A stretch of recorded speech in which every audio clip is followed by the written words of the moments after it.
Get past the forward, they got a bit more top speed than us.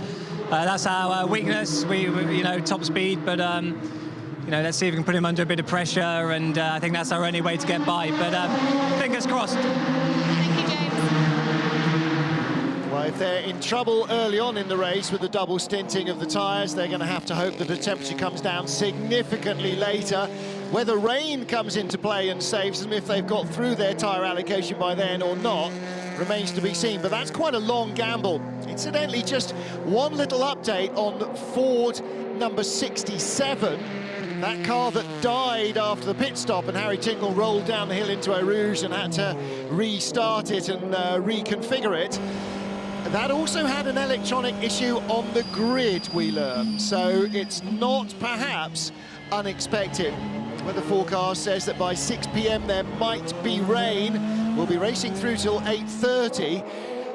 How much, Alan, do you think you can afford to believe that if you're running out of tyres at Ferrari? Well, you can't. You've got to manage it just in case it doesn't come, unless you're totally categorically sure. We're in Spa. You can't say that the weather forecast is sure until it's actually happening, and even then you question it. Here's a battle for the lead, though. Alessandro Pietruini around the outside at Eau Rouge. Breathe in, everybody. Wheel to wheel, door handle to door handle, and utter commitment from both drivers. Right behind is Sam Bird, and this could work very well for Bird if he's not quite close enough to follow the toe of the P car up the hill. But can he get around the outside? Yes, he does. Gets by the Ford, but the wretched Toyota got in the way, the race leader, because he wanted to dive bomb his teammate as well, and the 51 car goes off. Birdie's on the outside, he's going through. Oh. It's not, there's contact. Rule number 1, don't hit your teammate. What's rule number 2? See rule number 1. Bird's still on the inside, downhill into Rivage, and again there's contact. The Ford's going to go through to take both of them, and there's an LMP2 battle on its way as well. Who hung on? 71 clings on. Sam Bird is still in front. Ford up to second, down to third, Alessandro Pietruini. That could have been handled better.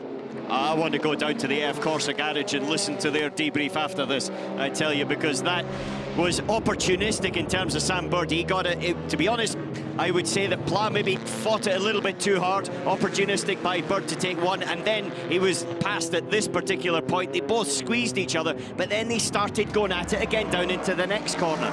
And you can see the laughter from the Ford guys. It's giving it back in a plate. Pla knew his teammate was behind him, his own teammate, and he came from way off, right up to the white line. Pierre Guidi and Bird are the two fighting this particular one out.